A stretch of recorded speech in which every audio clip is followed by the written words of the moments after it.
world, especially for me, farm boy from Idaho. I didn't have many skills when I first awakened to the opportunity that, you could work for pay.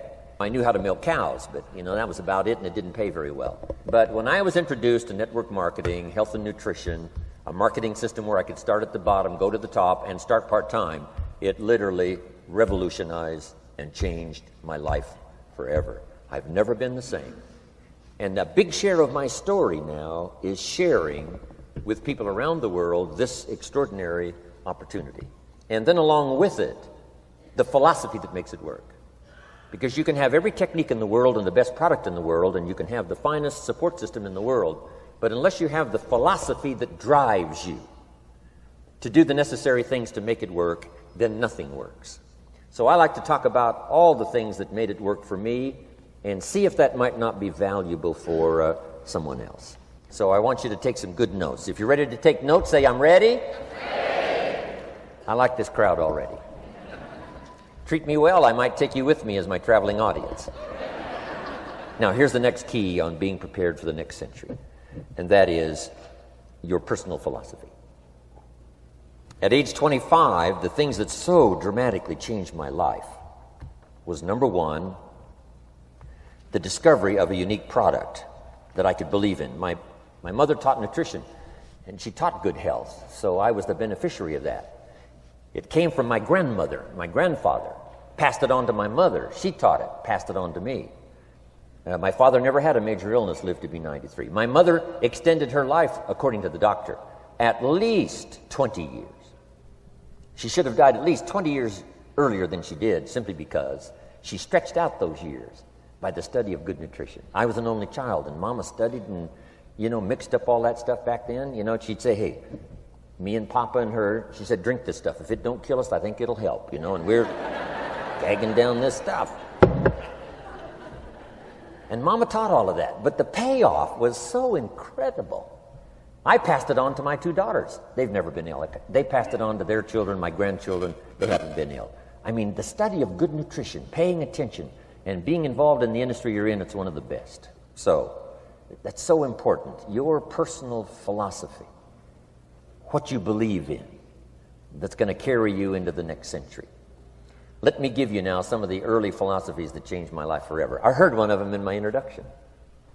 Some of these philosophies have lived with me now all of these years. I've passed them on, and people have come back around saying, Mr. Rohn, 10 years ago, 20 years ago, 30 years ago, 35 years ago, I sat in your class and sat in your seminar, and those early things that you taught, I've practiced it and I'm doing it. A man not long ago showed me notes he took 23 years ago. And then he had me sign those notes. He said, I've used these notes to develop my life, my personal life, and my business life. And when he took those notes, he said, I was 18 years old. So it's incredible. I'm so thankful for all these years. But now I want to pass it along to you. Some of the philosophies that changed my life forever. Okay? If you're ready, say, I'm ready. Ready. Here's the first one. Profits are better than wages. Once I understood that, I got rich. Profits are better than wages. Nobody taught me that in high school. I went to college for a year and a half. I never heard it. I'm 25 and broke. I'm not destitute. I'm broke. Too much month at the end of the money is broke. And I finally hear this philosophy. Profits are better than wages. Now here's the phrase that goes with it. Wages make you a living, which is fine. Profits make you a fortune, which is super fine. And you can live both fine and super fine. You've now got the mechanism and the ways and means to do that. Profits are better than wages. Guess what? I taught this in Moscow when I was teaching capitalism. The communists had it all wrong. They taught that capitalism was, a big company that oppresses its workers. I mean, it was absolutely ridiculous.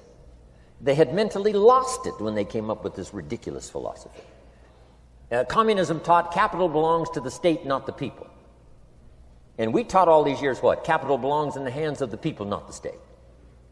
That's why, of course, kids should pay taxes, because they can be capitalists, and all capitalists should pay taxes. And it doesn't take much to start an enterprise that makes a profit. I teach kids how to have two bicycles, one to ride and one to rent. I mean, how long does it take? How long does it take to make a profit? I mean, a little ingenuity and you're on your way. So profits are better than wages. Capitalism better than communism. Communism said people are too dumb and stupid to know what to do with capital. So you must take capital away from all the dumb, stupid people and give it to the all-wise, all-knowing state. And let the state run everything. I mean, that was communism. And they devastated every country they touched. I've been to East Germany. It's taking $1 trillion just to clean up East Germany. They've already spent $500 billion. They got $500 billion more to go. I mean, every country they touched, and I've been in all of them, they devastated them all with their devastating philosophy. We teach capital belongs in the hands of the people. That's where the ingenuity is to bring goods and services to the marketplace. And I'm going to show you later the miracle of capitalism grassroots in America, which you're involved in. But once I understood this now, it was so incredible. Profits are better than wages. Now, when I first was recruited, I'm a distributor for this little product called Abunda Vita. And here's what my mentor said, Mr. Schoaf. He said, Mr. Rohn, you can start this miracle working business part-time. You don't have to go full-time. You can start part-time. And he said, if you'll devote, to start with, let's say 10, 12, 15 hours a week, where you'll start making a profit, here's what you can now say. I'm working full-time on my job and part-time on my fortune. Because profits lead to fortune. I got so excited about that philosophy. I'm working full-time on my job, but now I'm working part-time on my fortune. I found a way not only to make a living, you won't believe this, I found a way to make a fortune. Can you imagine what that's like then to get up in the morning? To go to work on your fortune? Not to go to work to pay the rent, which is okay, but a chance to go to work to make a fortune? And I said, right now I'm working part-time on my fortune and full-time on my job, but it won't be long until I'll be working full-time on my fortune. Can you imagine what life is going to be like? Now, here was my first goal when I started, and that was part-time. I wanted to equal on my profits part-time what I was earning on my full-time job. This is called the magic of part-time. It is so thrilling for people to start working the business part-time, because now you can work on profits, and it doesn't take very long. If you'll really concentrate on those 10, 12, 15 hours a week, it won't be long if you really do it right and learn some of the skills I'm going to talk about. It won't be long until you can be earning as much part-time working on your fortune as you are full-time working on your job. I did that in less than 6 months. Now I've got an incredible invitation. I found a way part-time to work on my fortune, and I'm making as much money at that as I am on my full-time job. Would you like to hear my story? It was incredible. Now, here was my second goal, to make twice as much money part-time working on my fortune as I was working full-time on my job. And I reached that in less than a year. Making twice as much money part-time working on my fortune as I was full-time working on my job. Now I've got an incredible invitation that won't quit. I found a way, through a unique opportunity, to work part-time on my fortune, and I'm now earning twice as much money as I am working full-time on my job. Would you like to hear my story? Do you imagine anybody would say, no, I don't care to hear your story? No. Everybody I said that to said, wow, yes, what are you doing? I said, I'm glad you asked. Let me tell you. Now, when I started making twice as much money part-time as full-time, here's my dilemma. I didn't want to go full-time. And why not go full-time? And the reason was because I didn't want to give up my electrifying story. Right? It was so powerful, nobody could resist the invitation to at least take a look. I didn't want to give it up. And I hung on for I don't know how long until it was, almost insane. And then finally, reluctantly, I gave up my full-time job. But now,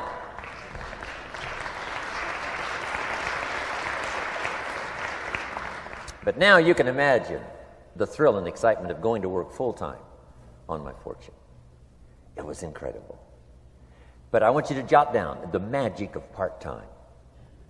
What does it take to really change a person's lifestyle? Not very much. An extra $1,000 a month, I'm telling you, will drastically change most American families' lifestyle. And that's why part-time is so valuable, because it very quickly changes a person's lifestyle. And here's what the change in lifestyle does. It's a great recruiting tool. One of the greatest recruiting attractions is the money you make part-time. Somebody said, "You've been on 3 vacations this year?" Says, "Yes, I got this little part-time thing going." Says, "What's that?" "You bought 2 new cars, one for you and one for her. How did you do that?" Said, "I got this little part-time thing going." Your kids have got all these new clothes? Yes. All this stuff is happening. What is it? An extra $1,000 a month. See, $1,000 a month full-time, nobody wants to hear your story. $1,000 a month part-time that starts to change your lifestyle, everybody wants to hear your story. So the key is part-time. The magic and the attraction of part-time gives you a classic invitation for somebody to listen to what you're doing that's changing your life. And it's not just necessarily the money that changes your life. It's what you do with the money. It's the change of lifestyle. So part-time helps to change lifestyle, which gives you a classic invitation to look at what you're doing. That's how I started in network marketing, age 25. Wow, these philosophies changed my life. I wish I would have learned them in high school. In high school, if they would have offered Wealth 1, Wealth 2, I'd have taken both classes. I wouldn't have waited until I was 25 and broke. Here's the next one.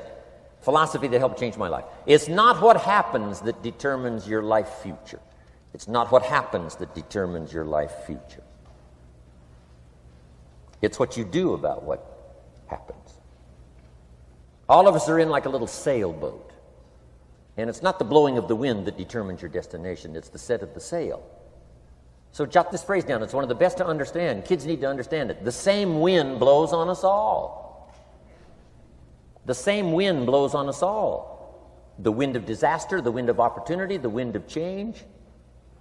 The wind when it's upside down, the wind when it's favorable and unfavorable. The same wind blows on us all. The economic wind, the social wind, the political wind. The same wind blows on everybody. The difference in where you arrive in 1 year, 3 years, 5 years, the difference in arrival is not the blowing of the wind, but the set of the sail. And that's what learning is all about, to set a better sail this year than last year.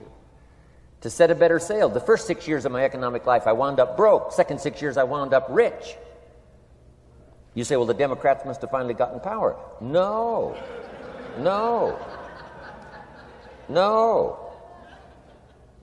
It was not a political change. Here's what changed the second 6 years of my economic life. It was my philosophy that changed. The set of the sail of better thinking, correcting the errors of the past and picking up new disciplines for the future. That's all I had to do at the end of the first 6. Correct the errors of the past and then pick up some new disciplines for the future. And my total life changed. The second 6 years was totally different than the first 6 of my working life. And guess who can do that? Anybody. Now, you can keep on the same path for the next couple of years as you have the past 2. But if you wish to, and maybe everything's okay for you and you don't need to, but if you need to make some changes, I'm telling you, you can start doing it today so that the next 2 years will be drastically different than the last 2. And anybody who wishes to do that can. And you can do it between ages 40 and 43. You can do it between ages 13 and 15. You can do it between ages 60 and 62. Any 2 years, any 5 years that you wish to drastically change from the previous 5, you can do it. If you wish to. Now, this isn't written. This is not a law. Here's what it's called, opportunity. But if you don't know you can change, if you don't know you can drastically change your income, change your future, change your health, change your marriage, change everything. If you don't know that, some people then go year after year after year after year not making much change simply because they didn't get to the class. They never read the book. They never went to the seminar. They never made the discovery. They didn't seek for the knowledge of how could I make my life better. And if you just rock along, I'm telling you it's okay. Anybody can live any way they choose, but I'm here to tell all of you that if you wish to, it's possible to make the next 3 years totally different than the last 3. And all you have to do is just a few things. So if you got that one now, it's not the blowing of the wind that determines your income. It's not the blowing of the wind that determines your fortune. It's the set of the sail. And that's why we gathered here today. Maybe I've got some ideas that'll help you with a couple of little things about setting the sail of your thinking that might drastically give you multiplied more benefit the next 3 years than you've gotten in the last 3.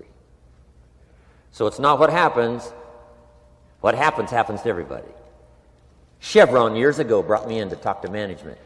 They said, Mr. Rohn, you travel around the world and you're fairly knowledgeable. What do you think the next 10 years are going to be like? I said, gentlemen, I can tell you I do know the right people. So they all leaned forward and listened carefully. And I said, gentlemen, the next 10 years are going to be about like the last 10.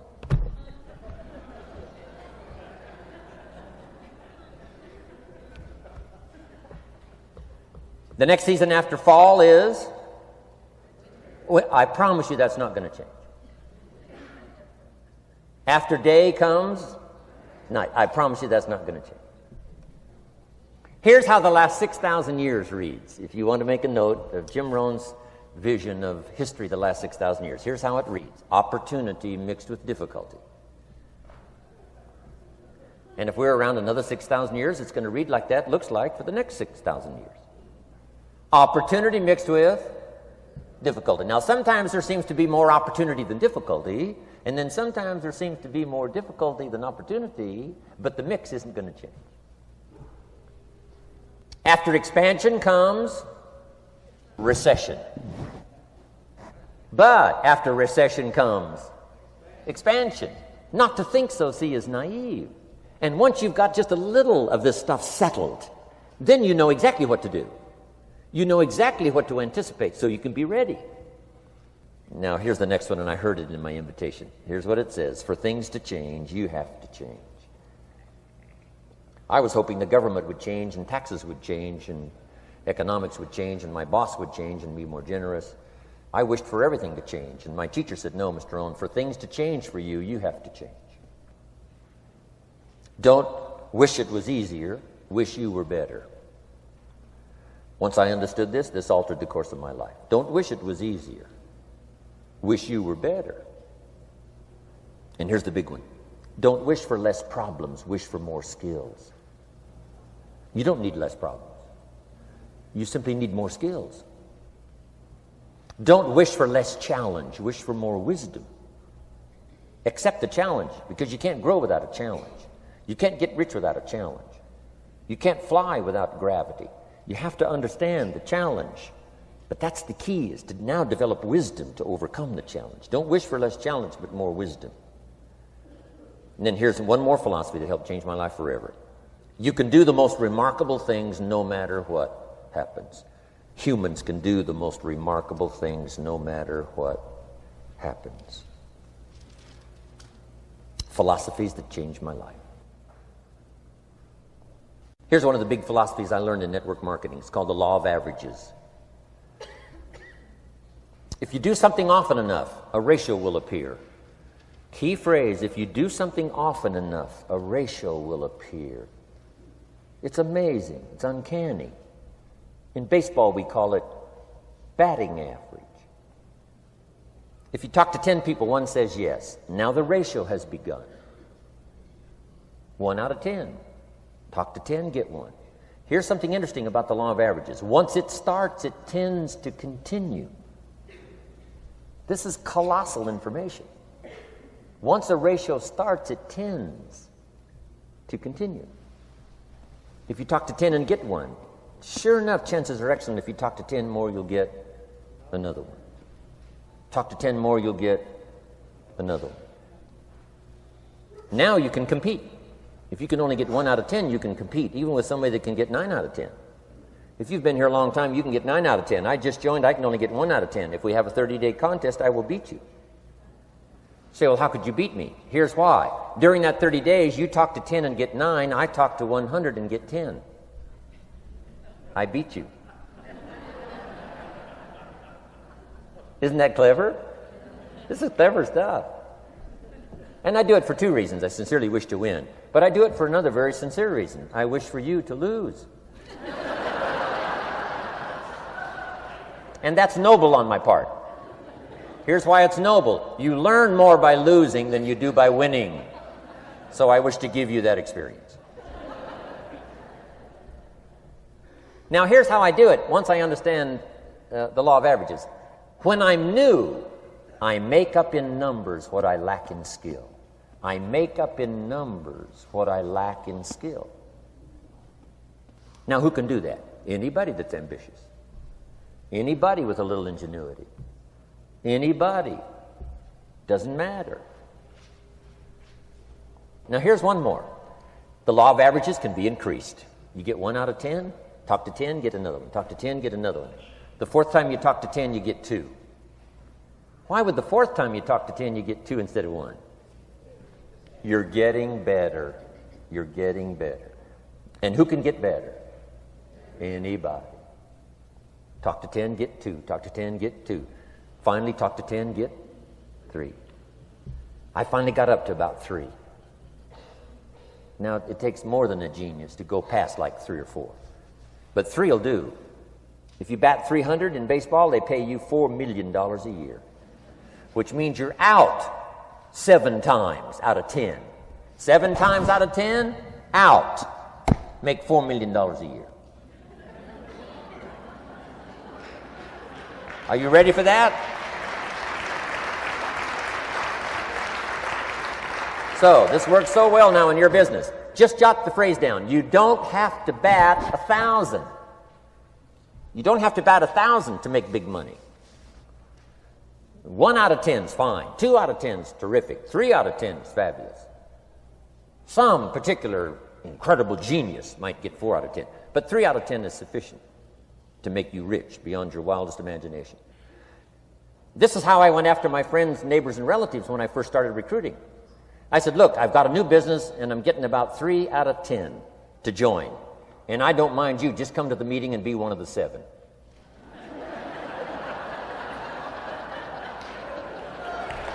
Right?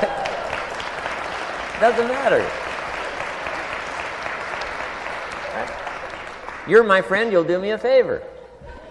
And so it's not important to me that you like it. It's not important to me that you join. It's certainly not important to me that you buy. It's just important to me that you listen. One of the reasons, though, I want you to hear the story is because a year from now, if I'm doing well, I don't want you to say, how come you never picked up the phone a year ago?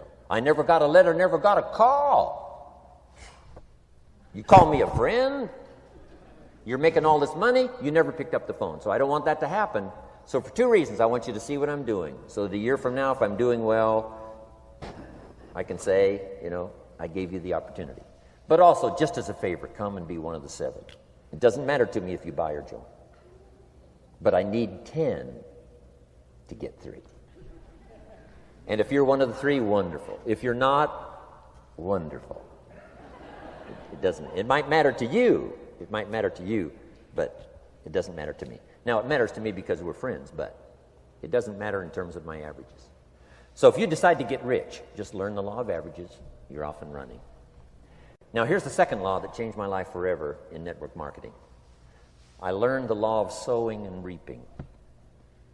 And in the law of sowing and reaping is also the story of the law of averages. Jot this down. The story of the sower comes from the Bible. I'm an amateur on the Bible, but this is such a useful story. Here's what the story says. And take the notes because the drama's in the details. The sower was ambitious. Evidently, he was ambitious. When you read the whole story, you'll conclude, yes, this was an ambitious sower. Here was number 2. He had excellent seed. The sower who sowed the seed had excellent seed. And the excellent seed can be an excellent opportunity, an excellent product, an excellent story. So we've got an ambitious sower with excellent seed. But now here's the rest of the details of the story. For your information, for the drama of your life, so you can understand things better. Learning some of this is how I got rich by age 31. Okay. Number 1, it says the sower goes out to sow the seed, but the first part of the seed falls by the wayside and the birds get it. So jot this down. The birds are going to get some of the seed. The birds are going to get some of the seed. Now you say, well, Mr. Rohn, what does that mean? Well, I invite John to come to a meeting. He said he'd be there Tuesday night. Tuesday night I show up, John isn't there. I say, John, I wonder why John didn't make it. Now I know the answer. The birds. The birds. John had this great idea of coming to the meeting to look at an opportunity, and somebody stole it and said, you're not going to go see network marketing. And he says, well, maybe not. So have you jotted that down now? The birds are going to get some. Now, when the birds get some, you've got two options. Number one is to chase birds. And say, well, let me get a hold of the person that talked him out of coming to the meeting. I'll tear him a new page. But I wouldn't do this. Here's what happens if you go chasing birds. You leave the field. If you go chasing birds now, you leave the field, which is going to distract from your future, not add. So you can't chase birds and try to straighten this stuff out. Here's what it is. It's just one of those things. And here's the best comment when things are a little disappointing. Isn't that interesting? You just have to say, I thought sure he would be there. He promised me. He promised me. But I know it was the birds. And you just have to say, isn't that interesting? Now, here's the rest of the story. It says, the sower kept on sowing. See, that was the secret to his success. He kept on sowing. And if you keep sowing, you can sow more than the birds can get because there aren't enough birds. If you keep sowing, there are some birds, but there's not enough because the law of averages will work for you. My mentor taught me, he said, you know, Mr. Rohn, there's only 9 or 10 real nasty, miserable people in the whole world. Now, he says they move around a lot, you know, and you're liable to... You'll bump into one once in a while. But when you bump into one, you say, there's only 9 more like you. I can handle that in the whole world. Okay. Now, here's what else it says. The sower now keeps sowing the seed. Now the seed falls, the story says, on rocky ground where the soil is shallow. And the rocky ground where the soil is shallow is not of your making, because you had excellent seed and you were an ambitious sower. So the rocky ground where the soil is shallow is not of your making. But here's what it says what happened. This time, the little seed that falls in the ground starts to grow, and the little plant starts to grow. But the first hot day, it withers and dies. It dies. Not an easy thing to watch. I finally get John started. Sure enough, 3 or 4 days later, somebody says, boo, and he goes,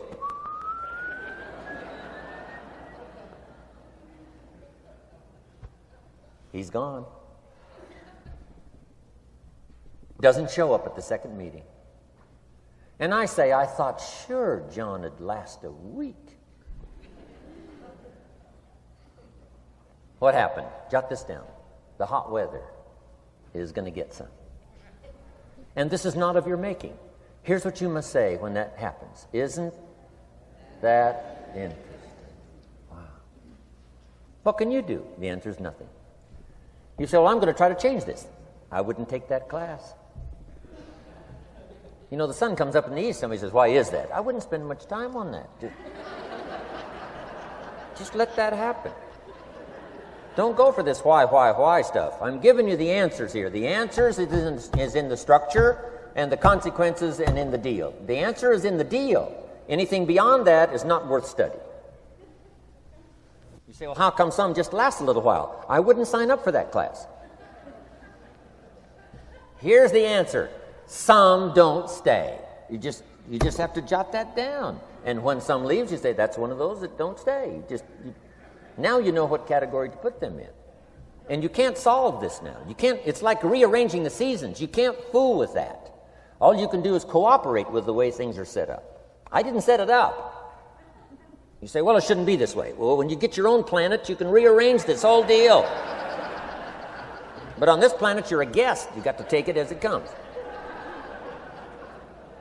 Now, here was the secret to the ambitious sower with good seed. It said he kept on sowing. Now, here's what he had to do to keep on sowing. He had to discipline his disappointment.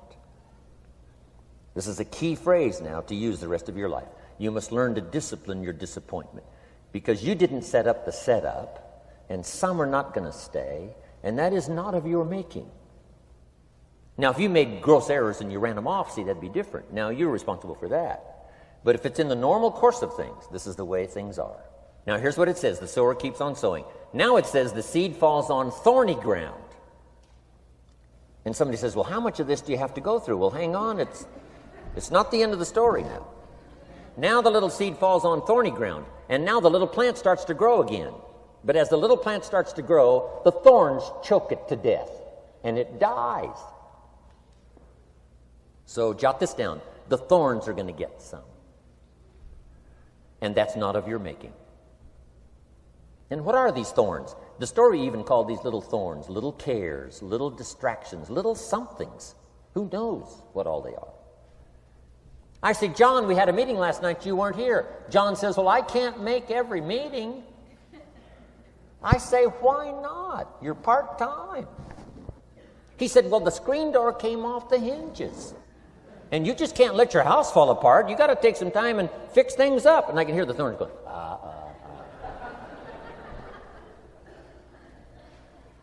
He says some extra trash had piled up in the garage. You can't let mountains of trash take over. You got to keep your trash hauled out. People who let little things cheat them out of big opportunities. People who let little things cheat them out of big opportunities. And you feel almost helpless. What could I do about that? And that's nothing. And you say, well, why is this? I'm asking you not to sign up for that class. Don't sign up for these why is this class. It's just the way it is. Like winter following fall and spring following winter. So if you got that, the thorns are going to get some. But now here's the good news. Let's read the rest of the story now quickly. The sower now what? Keeps on sowing the seed. Keeps on sharing the story. Keeps on giving an invitation. Yes, the invitation can be more powerful for me as it was 1 year later than it was the first month. Because now I'm saying I'm making twice as much money part-time as I'm making on my full-time job. Yes, the story can be more powerful, but the law of average is still going to work. But now here's what the story said. Finally, the seed falls on good ground. Finally, the seed falls on good ground. Now put this in parentheses. It always will, if you keep sowing. If you share a good idea long enough, it will fall on good people. But now here's the rest of that story. Some of the good ground did 30%. And some of the good ground did 60%. And some of the good ground did 100%. You say, well, why the difference in numbers? I wouldn't sign up for that class. Come on. Have I said that often enough now? Don't register for that class. It's just the way it is. Now, I tried to get the 30s to do 60. Found out it was more than I could handle. I used to say, I'll make them successful if it kills me. I almost died. No, you can't do that. Here's what you do. Let the 30s do 30 to the best of their ability and keep doing 30, because that's how they build their lifestyle and get what they want out of life. And let the 60s do 60, and let the 100s do 100s. Now, how can you get some to do 100%? You got to go through all these experiences, and you got to talk to all these people. Let me quickly give you now a list of the skills that changed my life forever. Developing a new philosophy that I could do it in my network marketing experience now led me to developing new skills. Right? I knew how to milk cows, but it didn't pay well. Here's the first skill I learned that changed my life.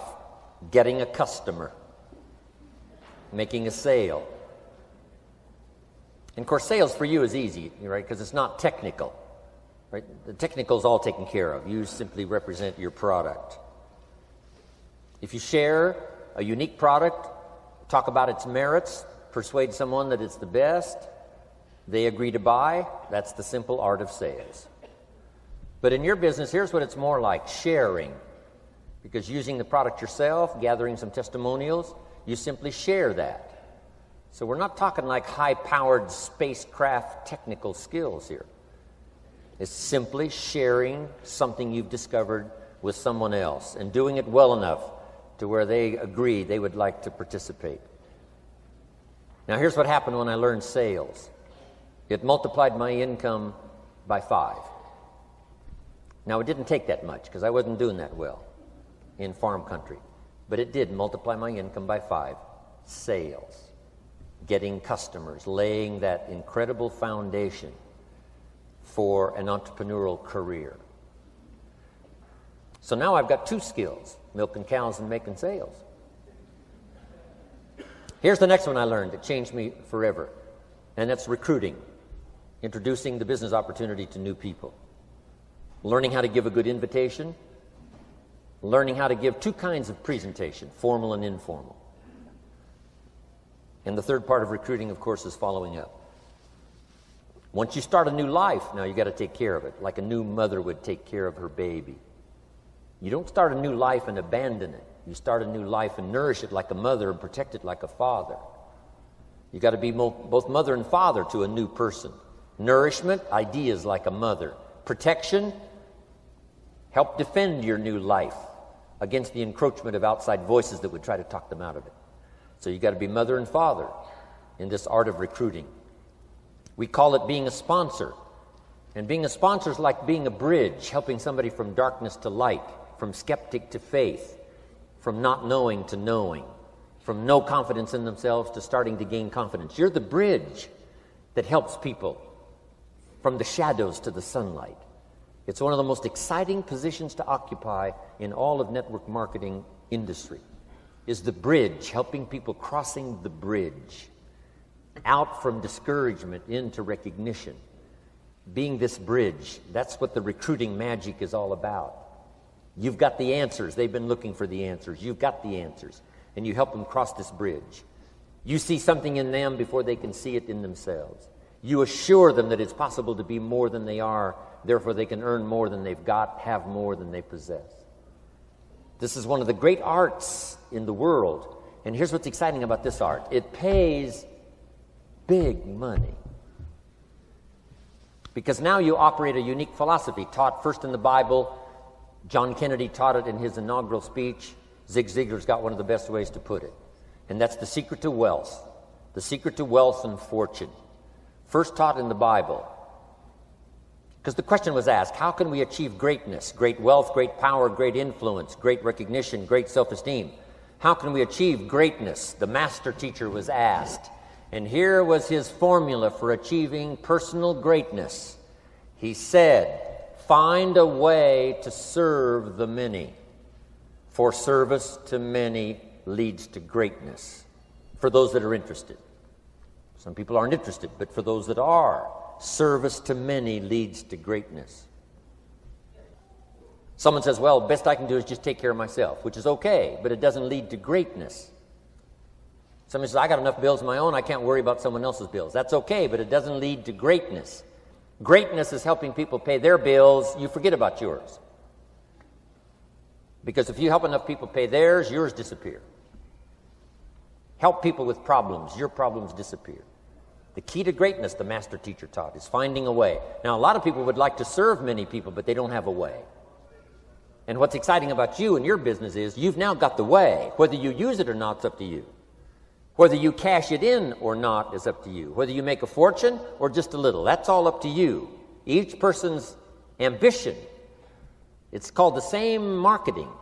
The same product. The products are the same for everybody here. The marketing system is the same. The difference is each person's philosophy and each person's individual ambition. But whatever your ambitions are, now you've got the ways and means. And here's what you've got the ways and means to do. Serve as many people as you would like.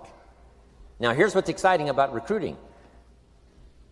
With what you're involved in here, you can directly and indirectly affect the lives of dozens of people.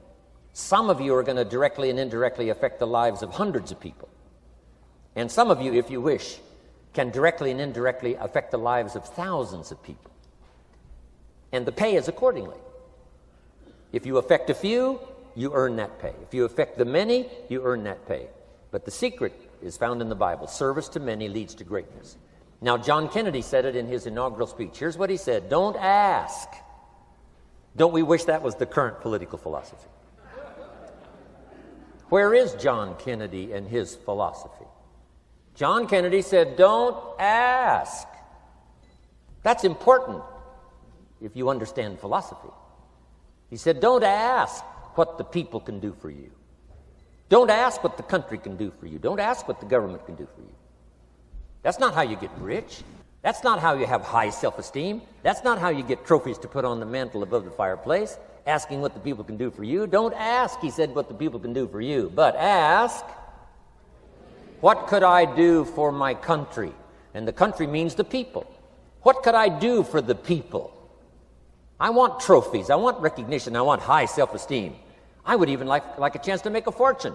John Kennedy says it's easy. Don't ask what the people can do for you, but ask, what could I do for the people? Could I directly and indirectly serve many in my country?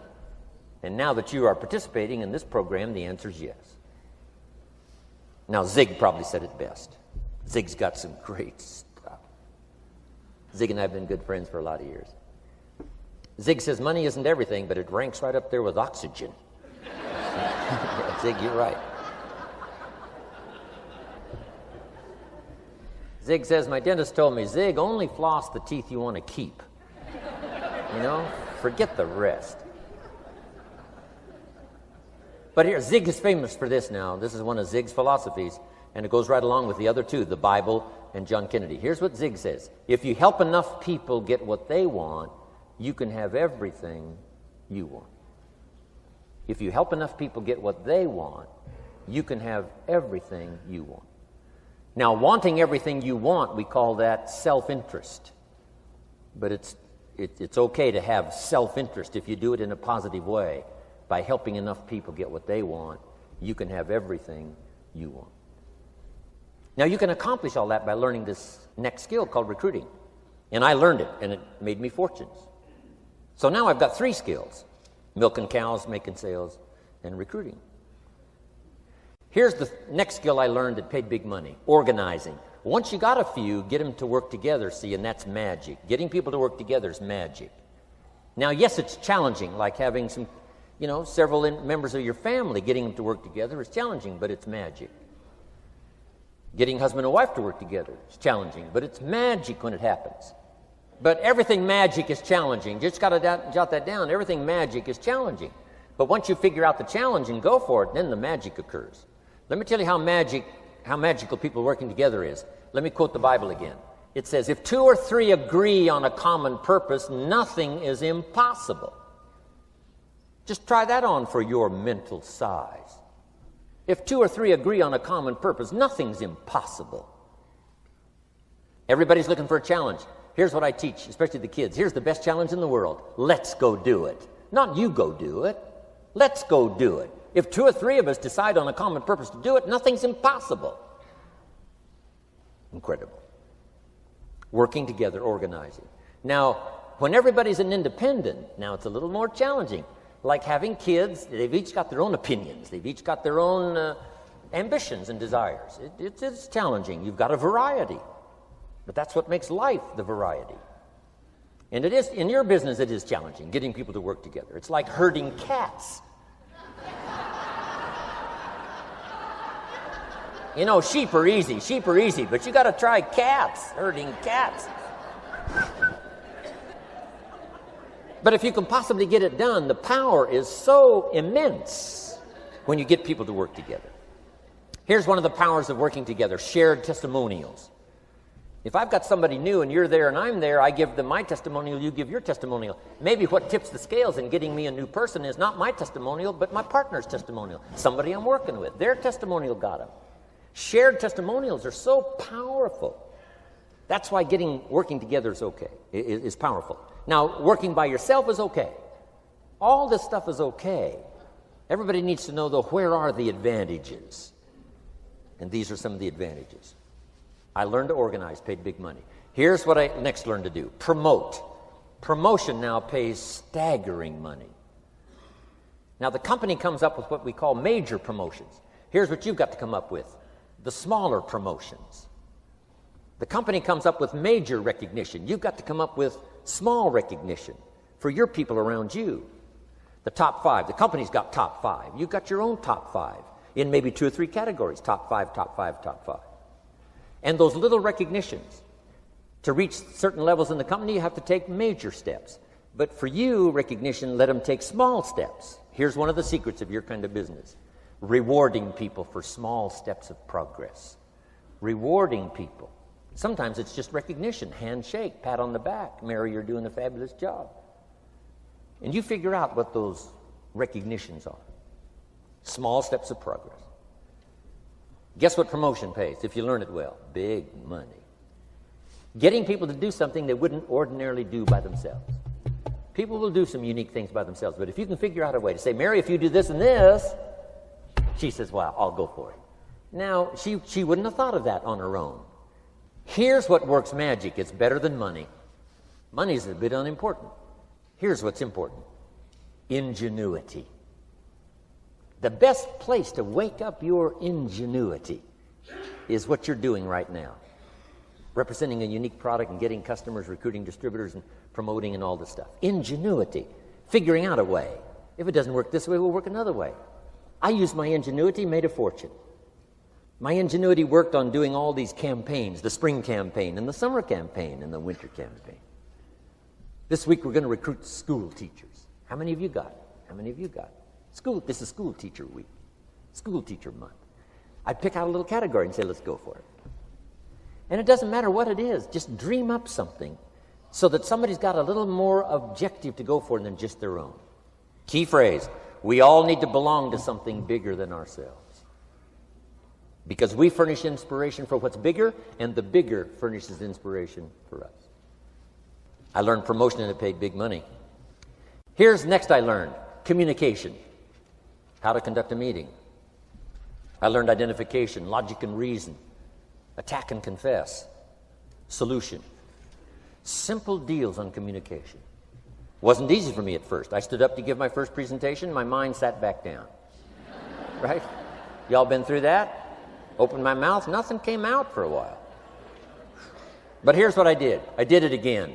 Just jot that phrase down. I did it again. That's the secret to how I got here. 35, 40 years later, it's how I got here. I did it once, it was uncomfortable. That first presentation was so lousy, if I hadn't have been doing it, I'd have gone home. It was not that good. But here's the secret to how I got here. I did it again, and then I did it again, and then I did it again, and I did it again. I remember when I first decided to be a little more animated, right? And walk out away from the podium, right? Get out from just behind the podium. So I got out there, and then I thought, how do you get back? Whoa, I'm stranded out here. Remember those times? Doing something for the first time? But you learn quickly in your business, right? In your business, the guy stands up to give his first testimonial, and he's so nervous he forgets his own name, right? And 30 days later, he wants to give a 3-hour testimonial, right? You can hardly get him off the stage. So, learn communication. How to affect other people with words. That's the greatest art in the world to learn. How to affect other people with words. Key phrase: don't be lazy in language. If you learn to use the gift of your own language wisely, it can make you a fortune and build an incredible life. Here's 3 other things I learned. One is to train. Training people how the business works. And then I've used another word called teach. Train and teach. And only to say this: training people how the business works, teaching is how life works. Because here's what all of us need for the 21st century: business skills and life skills. The life skills are leadership skills. The life skills are learning how to set goals. Now here's the ultimate skill to learn that can transform your life and the life of whoever will listen: the ability to inspire. Inspire means help people to look up a little higher than where they are and wish they could get there, and inspire them that it's possible. Here's how we inspire: by our own testimonial. If I can do it, you can do it. Here's how else we inspire: by others' testimonial. If they can do it, Mary, you can do it. Getting people to see themselves better than they are. Getting people to see themselves richer than they are. Getting people to see themselves more capable next year than they are this year. Getting to see themselves in the future. To help both your kids and your people, here's what you must learn to do. Number one, help people to see themselves as they are. If people have made mistakes, they got to know it. You can't go on making mistakes and hope to achieve. Mistakes have to be corrected. And you've got to do it with your children. Help them to see themselves as they are. If they've messed up, here's what you've got to say. You've messed up. But here's what's important as a parent. Don't leave them in the mess. Some parents, tell their kids they've messed up and then they leave them in the mess. They don't paint a better picture. Here's what you could become with just a couple of more changes. Rather than this, here's what you could be. So we must help our children see themselves as they are, but here's the greatest gift. To help our children see themselves better than they are. To transport them not only past to see their mistakes, but transport them to the future to see their opportunity. To see the person they can become. My mentor had that greatest gift to help me to see myself better than I was. At first it was difficult to see. Then I started to believe, and that's how I got here today. He said, one of these days, Mr. Rohn, you'll walk into a room full of people, and you will hear some of them say, that's him, that's the famous man.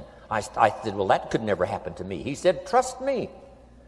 If you keep working hard on the disciplines like you're doing right now, that'll happen. You'll walk into a room full of people, and you'll hear one say, that's him, that's the famous man. He saw it, and he tried to get me to see it. And now finally it's happened. I think when I walked in here today, I think I heard someone say, that's him, that's the famous man. It happened for me.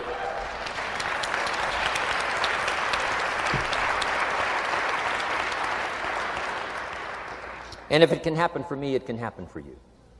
Just master these skills to inspire. Here's what else I learned, the skills of building an organization. Learn to work with the people who deserve it, not the people who need it. You must be like life itself. Respond to deserve, not to need. It doesn't say if you need, you will have a harvest. It doesn't say if you need a harvest, you'll have a harvest. It's not what it says. It says if you plant, chances are good you'll have a harvest. If you plant, you will reap. Not if you need, you will reap.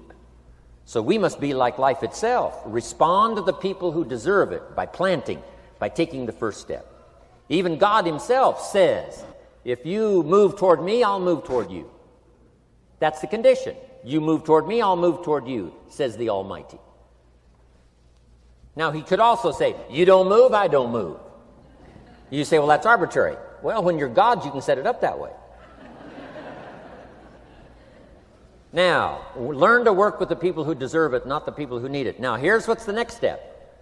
Teach people how to deserve your time. Teach people how to deserve your attention. Teach people how to deserve a phone call. Say, Mary, you just take this one step and I take 2 steps. You take 2 steps, I take 5 steps. You don't step, I don't step. But this isn't hard now. You step, I step. You respond, I respond. You try, I try. You make a call, I back you up. Right? Learn to teach people how to deserve your time and your attention. Next, I learned to work by group more than individual. Here's why. 80% of the people do 20% of the business. So 20% of the people you can work with individual. 80% you have to work with by group. But group is very powerful, less confrontational. Then here's what's important for all of you to learn as a sponsor, helping other people. You can help 1,000, but you can't carry 3 on your back. You can help 1,000, but you can't carry 3 on your back. And I'm sure all of you have already gotten that experience, even though you've been here a short time. Some people will try to get on your back. That's where we got that expression, get off. That's where we got that. A guy discovered somebody on his back and said, what? I can't carry you, get. Now, if you're like some I see here, 6'4" and you weigh 300 pounds, you might carry one, and if you were really big enough, Kareem Abdul-Jabbar or something, you might carry 2, but you can't carry 3. When babies are born, they were not designed just to be carried. Babies were not born to be carried all their life. Someday you've got to try your legs. Someday you got to try your wings. Someday you got to try. Even if you fall down, you got to try, because you can't just crawl around all your life. You can't be carried all your life. So as quickly as possible, you can help 1,000, but you can't carry 3. Next, don't expect the pear tree to bear apples. I used to try to change everything. You can hang apples on a pear tree. I'm telling you, it won't help. You can put up a sign, this is an apple tree. Sure enough, come the season, pears. Here's what I learned. You cannot change people, but they can change themselves. You cannot change people, but they can change themselves. Incredible. Capital in your business isn't what matters. Okay, it's not the money that buys you a future. It's your skills that buy you a future. Money and no skills, and I'm telling you, you're still poor. Money and no ambition, where are you? Money and no courage, you're broke. A little bit of money and a whole lot of courage. That's all we need. I'm looking for people when I'm recruiting back in those days, and the money didn't matter. What mattered to me was somebody's willingness, somebody's ingenuity, somebody's willingness to try. Right? If they had $1 to invest, that was plenty for me. $1 and some ambition, and I can show you how to get rich. And it'll be one of the classic stories of the company. I go to recruit somebody, they say, I don't have any money. See, I've been looking for you for 6 months. Let me show you how to do it without any money. Because here's the rules of capitalism. Jot this down. You can either buy and sell, or if you're in certain circumstances, you can sell and buy. If you've got ambition. Now, if you haven't got ambition, we can't cure that, and money won't cure lack of ambition. But if you've got $1 and some ambition, I'll show you how to get rich. And even if you don't have $1, I'll show you how to get rich, because you can sell and buy. Somebody says, as soon as the product arrives, I'll sell it. Then you don't understand. You don't understand the magic of fortune if you say, I have to wait till it gets here to sell it. And you probably don't understand the value of your own story. Once I understood that, I knew I was going to be wealthy. That's why right in the beginning I started giving big tips. I knew I was going to be wealthy. Say, wow, this guy tips like a rich man. Say, that's right, he tips like a rich man. Even in the beginning, I tipped like a rich man because I knew I was going to be rich. Wow. Isn't this fun? Yeah. So jot these phrases down as I close. Number 1, the greatest value in life is not a bank account. The greatest value in life is not a car, a home to live in. The greatest value in life is this. Make a note. Living a good life. In the midst of all of our achieving and recruiting and building and growing, helping other people, being a part of society and the country and the world, being all of this stuff, here's what you must figure out all of your life, how to continually live a good life. So let me give you my short list. I'll cover the long list the next time I see you. Here's the short list on a good life. Number 1, productivity. If you don't produce, you won't be happy. Here's number 2, good friends. The greatest support system in the world is good friends. You got to work on that. Don't be careless here. Friends are those wonderful people who know all about you and still like you. Here's next, spirituality. I'm not asking you to be a believer. I am a believer that humans are more than an advanced form of the animal kingdom. I'm a believer that we're a special creation. I don't ask you to be a believer, but here's what I do ask. If you are a believer, here's what you must do. Study, practice, and teach. Whatever's valuable to you, study, practice, and teach. Repeat it after me now. Again. Study, practice, and teach. Here's why. It builds the foundation that builds the country, that builds the nation, that helps us to compete among the nations of the world in the 21st century.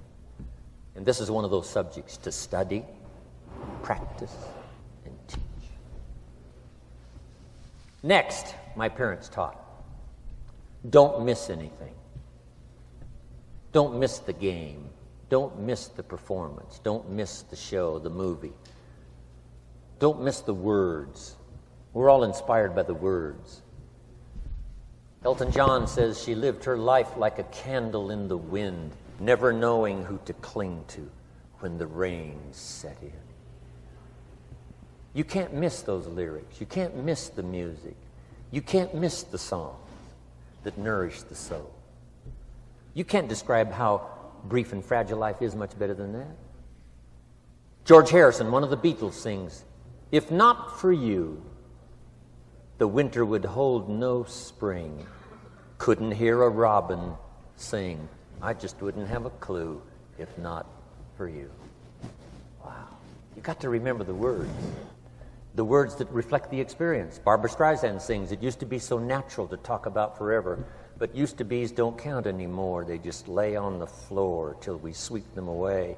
You don't sing me love songs, you don't say you need me, and you don't bring me flowers anymore." Illustrative of all of our experiences. Winston Churchill said, "The truth is incontrovertible. Malice may attack it and ignorance may deride it, but in the end, there it is." You got to use that. Feast on someone else's comments. Because, see, you could stay up all night and not think of that.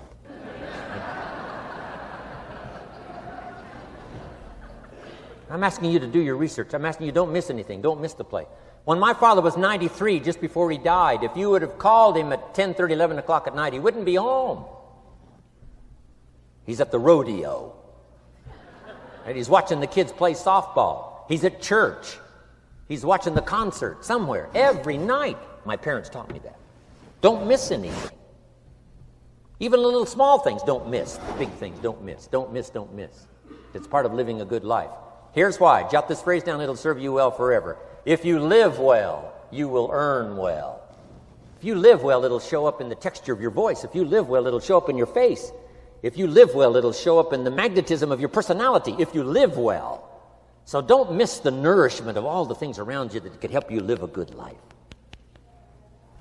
Next is the inner circle. Take care of them, they'll take care of you. Inspire them, they will inspire you. Nothing more valuable than the inner circle.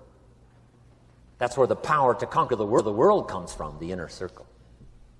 If a father walks out of the house and he can still all day long feel his daughter's kiss on his face, he's a powerful man. Nourishment of the inner circle is so incredible. If a husband walks out of the house and all day long he feels the imprint of his wife's arms around his body, he's invincible. Who can touch him? One person caring for another, the old prophet said, is the greatest. There's many virtues and values, but the greatest is love, one person caring for another. Better to live in a tent with someone you love than to live in a mansion yourself. People caring for people. And especially that inner circle where the power is so magnificent that if you draw from it, if you nourish it, and then it nourishes you. Now here's my last comment. Ask for God's help. We could all use a little help. But my whole seminar was what you can do. A man took a rock pile, turned it into a fabulous garden. Somebody came and saw it and said, "You know, you and the good Lord have this fabulous garden here." The gardener said, "I understand your point, but you should have seen it a few years ago when God had it all by himself." So we do play a part. So make this the last note now. We have a chance as human beings to participate in the miracle process. We have a chance as human beings to participate in the miracle process. And you can go do that every day as often as you wish. Changing somebody's life. Rescuing somebody from oblivion, building an organization second to none so that your name will appear in many people's testimonial. And that's why I came today. So that by chance, I don't need the money. It's not why I'm here. I take the money, but I don't need the money. But here's why I'm here. By chance, perhaps, if I've come along at the right time, I don't know what time this is for you, but if I've come along at the right time, just maybe, a week from now, a month from now, a year from now, 5 years from now, you might say, Jim Rohn came by and gave us a little piece of information. That started me down the road. Here's what's happened to me. And my name might appear in your testimonial. Now, here's the drama as we finish. How many of you have my name in your notes? Here's the part of the drama then. I go with you. When we all leave here and the lights are out and the place is dark, I go with you because you've taken my notes and hopefully some of the spirit, some of the stuff I had besides just the notes. So I go with all of you. But here's the big drama. All of you go with me. See, that's so unbelievable. So as I leave here, I promise not to leave you behind. I will take you with me in my thoughts and in my heart. God bless.